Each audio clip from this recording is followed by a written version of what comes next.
Bonjour, c'est Jonathan. Aujourd'hui, nous allons parler de logiciels en ligne pour réaliser vos plans de maison.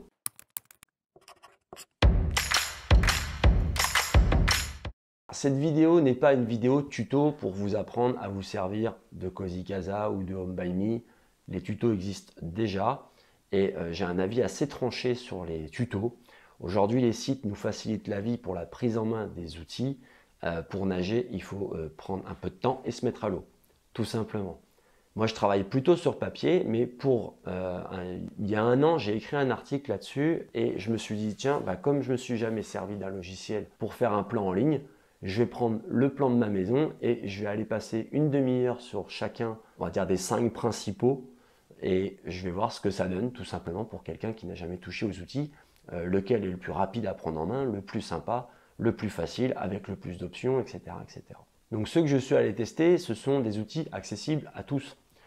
Je vois trop souvent, on me dit « je suis nul en informatique ». Ça n'a rien à voir. Être nul, des fois, c'est un peu l'excuse pour se dire « j'ai pas envie d'y passer 2 heures ». Je vous le dis tout de suite, vous y passerez beaucoup plus de 2 heures. Même si vous l'avez en main, vous allez tester des choses, vous allez y passer beaucoup plus que 2 heures. Vous attendez pas à faire votre maison en 1 heure sur un logiciel en ligne, aussi simple qu'il soit. Donc déjà, premier point, personne n'est nul, il suffit à un moment donné de se mettre devant le PC et de prendre un peu de temps. Le truc que vous devez absolument faire si vous n'avez jamais utilisé un logiciel en ligne, c'est d'avoir votre plan papier fait. Peut-être pas le définitif, mais d'avoir quelque chose de fait. Pourquoi? Parce que si en même temps que vous prenez l'outil en main, vous devez réfléchir à comment vous mettez telle porte, tel mur, est-ce que la largeur suffit, la longueur, est-ce qu'elle est bonne, ça va être l'enfer. Et là, effectivement, vous allez vous dire, j'avance pas. Sur papier, vous faites votre truc, et derrière, comme ça, vous regardez que le logiciel. Donc le premier dont je voulais vous parler, c'est Archifacile. Archifacile est totalement gratuit, par contre, ce n'est pas un outil 3D, c'est un outil 2D. Donc vous allez pouvoir réaliser un plan côté, au même titre que les plans que vous pourrez trouver via un constructeur ou un maître d'œuvre. Je vais vous mettre tous les liens en dessous des logiciels dont je vous parle. Après, j'ai vu Magic Plan. Magic Plan, il n'est pas gratuit. Enfin, du moins, il est gratuit, mais pas très longtemps. J'ai pas trouvé cet outil intéressant dans notre cas de construction de maison. Il est génial en mobilité, sur le téléphone ou même pourquoi pas sur une tablette. Je pense qu'en rénovation, pendant des visites de biens, je pense que c'est un outil qui peut être assez facilitant, notamment pour se projeter, puisqu'on peut intégrer des photos pour réaliser ce plan. Et on peut aussi avoir avec l'option payante, avoir un estimatif de travaux, avoir quelque chose quand même avec un ordre d'idée assez fiable. Après, il y a Red Cedar. Donc Red Cedar, il est aussi très qualitatif. Ce que je n'aime pas sur celui-ci, c'est que vous avez 15 jours d'essai offerts et après, c'est forcément payant pour avoir des vues en 3D. Donc niveau organisation, c'est un peu compliqué, surtout quand on n'a jamais touché à un outil. Vous pouvez clairement en 15 jours, hein, le temps de le prendre en main, réaliser quelque chose. Maintenant, on a tous une vie, on court à droite à gauche. Le soir, en rentrant du boulot, on n'a peut-être pas forcément envie de se mettre 2 heures devant le PC. Peut-être qu'on va le faire 2 heures le week-end. Mais niveau timing, ça me paraît un peu court. Et après, il y a les deux qui, pour moi, sont les plus simples, les plus accessibles, c'est Home by Me et Cozy Casa. J'ai une préférence pour Cozy Casa. Pourquoi? Tout simplement parce que quand on arrive sur, petit disclaimer, c'est Casaplan. Cozy Casa, c'est le site, c'est la communauté. Et à l'intérieur, vous avez l'outil Casaplan. Voilà. Donc, tout le monde dit Cozy Casa, donc je reprends les termes génériques. Donc quand vous arrivez sur Casaplan et que vous ouvrez un nouveau projet, vous avez quelques slides au début pour vous lancer, c'est-à-dire qu'on vous met tout de suite le pied à l'étrier pour dessiner.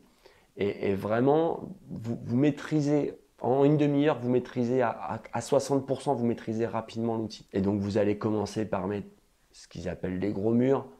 Vous allez mettre les ouvertures sur ces gros murs, faire un étage, mettre les menuiseries. Vous allez vous rendre compte que vous pouvez mettre la cuisine. Alors des volumes de cuisine, vous n'avez pas X meubles, mais voilà, il y a quand même beaucoup d'accessoires. Vous pouvez plonger en 3D dedans pour vous rendre compte de ce que ça donne. Donc on a quand même quelque chose de...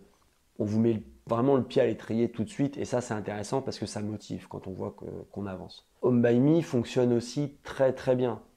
C'est pas parce que j'ai une préférence pour Casaplan que vous devez exclure Home by Me. Dans ces deux logiciels-là, les difficultés qui reviennent souvent, c'est installer un escalier, installer une toiture. C'est vrai qu'on n'y arrive pas du premier coup.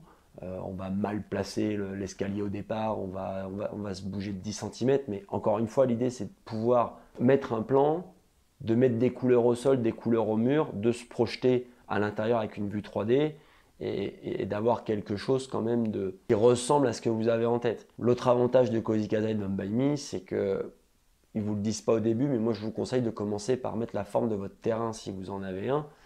Après, ça dépend de vos objectifs. Certains vous diront, fais pas de plan si tu n'as pas de terrain, ça sert à rien. Alors oui et non, ça dépend de comment vous recherchez et quels sont vos objectifs de recherche. Mais commencez vraiment par ça pour bien implanter la maison directement dès le début, puisque ces logiciels-là vous permettent aussi de mettre quelques trucs à l'extérieur. Et ça, c'est plutôt très intéressant. Encore une fois, j'insiste sur le plan papier avant de commencer, puisque ce qui va vraiment faire votre quotidien, c'est la circulation dans la maison. L'espace, est-ce qu'il est suffisant par rapport au nombre d'habitants, ce que chacun veut y faire, ce qu'on y fait tous ensemble, et l'accessibilité des choses, les rangements, enfin, tout ce qui est lié à l'espace humain, à la place que l'on prend, et les activités, pas les plus sympas, mais souvenez-vous que 80% de ce que vous faites dans votre maison, bah, c'est 20% de vos actions, c'est le ménage, c'est les courses, c'est ranger le linge, c'est tout ça. Oui, il faut penser partie plaisir, partie hobby, ce que vous voulez, mais ça n'empêche que 80% de notre temps, c'est quand même bien le pratique au quotidien qu'il faut rechercher. Et ce que j'aime bien dans le plan papier, c'est qu'on ne va pas dévier de notre objectif en se concentrant sur la déco, sur le petit cadre qui va ici, sur la fausse horloge en bois qui sera bien au-dessus du canapé, enfin voilà, tout ce genre de détails. Moi, je suis plutôt du genre à exclure ça au début. Ça, on s'en fout, on pourra toujours agencer après. Après, encore une fois, chacun fait comme il veut. Donc moi, je vous laisse le lien de l'article puisque j'ai fait, il est assez long parce qu'il y a pas mal de photos. J'ai pris, je ne sais même plus exactement combien de temps j'ai pris. J'ai dû prendre 20 minutes, quelque chose comme ça. Je vous ai dit une demi-heure.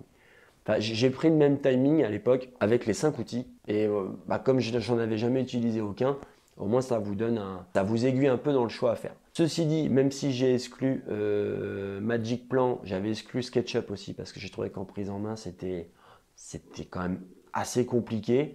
Après, si vous êtes patient, si vous aimez ce genre de choses, si vous avez du temps, vous pouvez y aller, mais je l'ai trouvé très compliqué. Mais en tout cas, n'hésitez pas, au lieu de vous dire je vais faire un plan sur celui-là et je ferai un plan sur l'autre plus tard. Prenez plutôt une demi-heure sur chaque et voyez lequel vous convient le mieux, les couleurs, l'ergonomie. D'une personne à une autre, ça peut varier.